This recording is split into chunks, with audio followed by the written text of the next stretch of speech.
বিসমিল্লাহির রহমানির রহিম। সম্মানিত প্রিয় দর্শক, আসসালামু আলাইকুম। আজকের গল্পটি অনেক গুরুত্বপূর্ণ হতে চলেছে, কারণ আজকের গল্পটি হলো ভোট দেওয়া জায়েজ আছে কিনা। আজকের গল্পটি থেকে আমরা জানতে পারবো ভোট দিলে পাপ হবে নাকি নেকি হবে। তো ভিডিওটি স্কিপ না করে অবশ্যই শেষ পর্যন্ত শুনে যাবেন।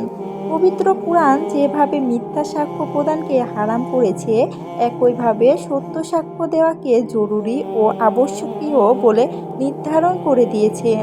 আল্লাহ ইরশাদ করেন, তোমরা ন্যায়ের উপর প্রতিষ্ঠিত থাকো, আল্লাহর ওয়াস্তে ন্যায়সঙ্গত সাক্ষ্যদান করো। তোমরা আল্লাহর উদ্দেশ্যে ন্যায় সাক্ষ্যদানের ব্যাপারে অবিচল থাকবে।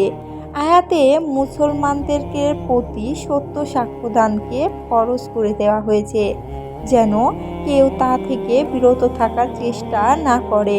আল্লাহর সন্তুষ্টির জন্য তার নির্দেশ মনে করে সত্য সাক্ষ্য দিতে প্রস্তুত থাকতে হবে সব সময়। সূরা তালাকে ইশরাত হয়েছে, তোমরা আল্লাহর উদ্দেশ্যে সাক্ষ্য দেবে। তালাক 2। এই আয়াতে সাক্ষ্যদানের ব্যবস্থাকে প্রতিষ্ঠিত করতে বলা হয়েছে, যা কিনা যৌথভাবে হয়ে থাকে।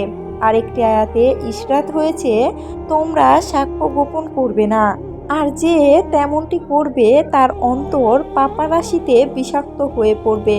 বাকারা আয়াত নং 283। অর্থাৎ সত্য সাক্ষ্য না দিয়ে তা গোপন করা হারাম ও পাপ।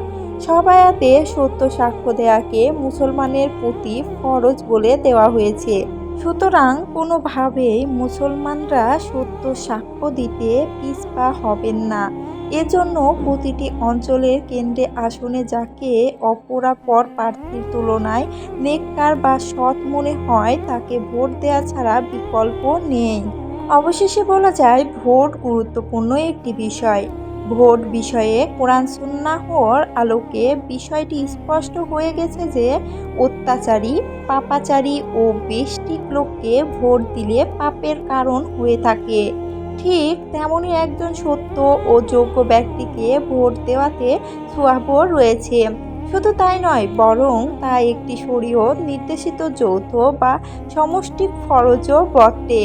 তো সম্মানিত প্রিয় দর্শক, আমরা এই গল্প দ্বারা বুঝতে পারলাম আমরা যোগ্য এবং সত্যবাদী লোককে ভোট দিতে পারবো। অন্যথায় যদি আমরা সত্যবাদী নয় এমন লোককে বা অযোগ্য লোককে ভোট দিই, তাহলে আমাদের পাপ হতে পারে। তাই আমরা সঠিক ব্যক্তিকে ভোট দিয়ে দেশে সেবা করার সুযোগ করে দেব ইনশাআল্লাহ। সবাই ভালো থাকবেন, সুস্থ থাকবেন। আজকে এ পর্যন্তই। আসসালামু আলাইকুম।